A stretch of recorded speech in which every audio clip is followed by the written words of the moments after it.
préparez votre plateau moto et vous désirez réussir l'épreuve des vérifications? Nous vous proposons cette vidéo pour vous aider à mémoriser les différents points qui concernent chaque thème des 2 fiches de l'épreuve.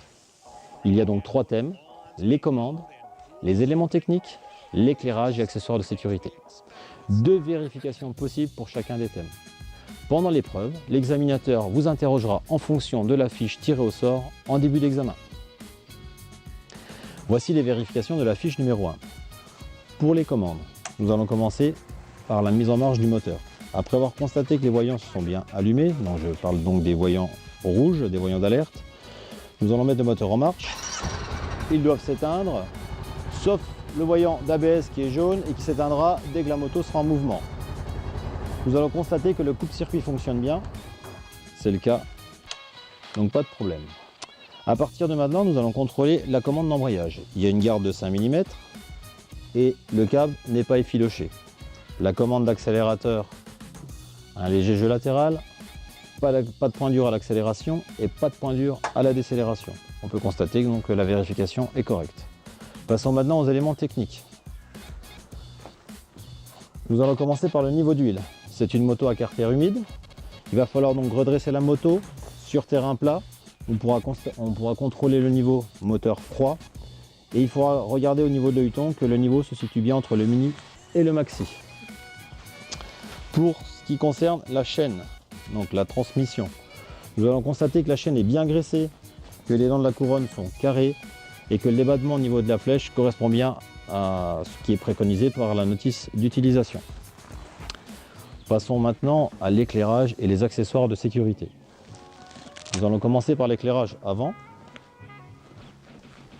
Feu de position, feu de croisement fonctionne, l'optique est propre et en bon état. Les feux de route, le feu de route fonctionne également, ainsi que le voyant de feu de route. Pour ce qui est des indicateurs de changement de direction, à l'avant et à l'arrière, ils sont propres et en bon état. Ils fonctionnent bien à droite, ils fonctionnent bien à gauche et l'indicateur de changement de direction fonctionne également. Voici les vérifications de la fiche numéro 2. Commençons par les commandes. Dans un premier temps, nous allons contrôler la direction. Pour contrôler la direction, il suffit de délester la fourche, de braquer à fond à gauche, à fond à droite et de constater qu'il n'y a pas de point dur. Vous n'êtes pas obligé de le faire lors de l'examen, il suffira de le présenter comme je viens de le faire et ce sera validé. Passons aux commandes de frein. À l'avant, il y a une garde de 5 mm et le niveau moto droite est correct. À l'arrière, il y a bien 1 cm de garde et le niveau moto droite est correct. Passons maintenant aux éléments techniques. On pourra vous faire contrôler soit le pneumatique arrière, soit le pneumatique avant. Dans tous les cas, il faudra contrôler la bande de roulement, elle doit être supérieure au témoin. Il ne doit pas y avoir de corps étranger qui risque de créer une crevaison. Les flancs doivent être en bon état, pas d'hernie, pas de déchirure, et la pression doit être bonne. Pour ce qui est des suspensions maintenant, à l'avant, les têtes de fourche doivent être en bon état. Les joints à lèvres ne doivent pas fuir, c'est le cas, donc c'est bon. À l'arrière, la suspension ne fuit pas. On pourra la régler en fonction de la charge avec la clé qui se situe sous la selle. Passons maintenant à l'éclairage et accessoires de sécurité.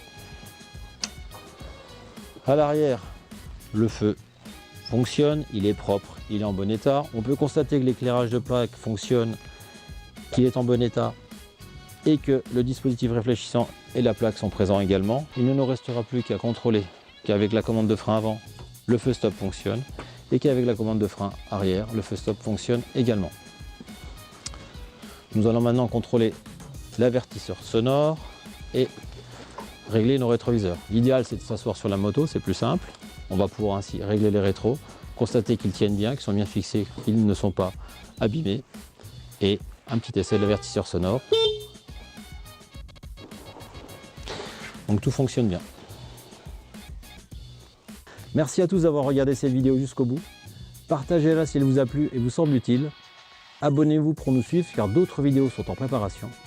Bon plateau à tous et à bientôt sur les routes sinueuses de vos régions.